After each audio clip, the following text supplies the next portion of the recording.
Assalomu alaykum hurmatli obunachilar. Hozir yana biz juda bir qiziq mavzuda gaplashamiz. Qo'ylarni egiz qo'zilatish. Egiz qo'zilatishda sog'liqlarda tuxum hujayralar sonini ko'paytirish kerak bo'lar ekan. Buning uchun to'g'ri ozuqa va rejim kerak bo'lar ekan.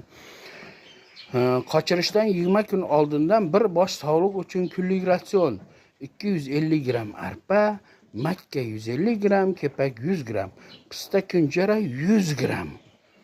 Beda 1 kilo, 1,5 kilo toza suv, osh tuzi va albatta tirik kalsiy fosfat 10 gramdan. Bu energiyani oshiradi, tuxum hujayralar sonini ko'paytiradi, egiz tug'ish ehtimolini oshiradi. Eng muhimi, qochirishdan 14-20 kun oldin kuchli yem boshlanadi.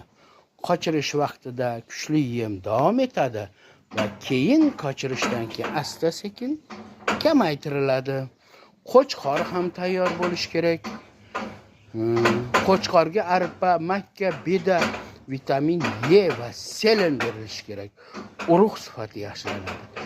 Egiz ko'p bo'lishi uchun muhim omillar. Birinchidan 2-5 yashar bo'lish kerak sog'liqlar. Yaxshi naslli qo'ylar bo'lish kerak. O'rtacha semizlikda bo'lish kerak. Kuzgi qochirim bo'lish kerak. Ana shunda ko'proq egiz kutish mumkin. Muhim ogohlantirishdan biri, semirib ketsa qochish kamayadi. Paxta kunjara ko'p bo'lmasligi kerak. Paxta kunjara amaliy natija hamma yoq to'g'ri qilingan bo'lsa, 100 bosh sog'liqdan 130, 170 ta qo'zi olish mumkin bo'ladi. Yaxshi genetika bo'lsa, u bundan ham ko'proq natijaga erishish, bundan ham yaxshiroq natijaga erishish mumkin. Shunday hurmatli obunachilar. E'tiboringlar uchun rahmat. Imkoni bo'ladigan bo'lsa, malol kelmaydigan bo'lsa, YouTube kanalimga obuna bo'lib, like bosib qo'yinglar.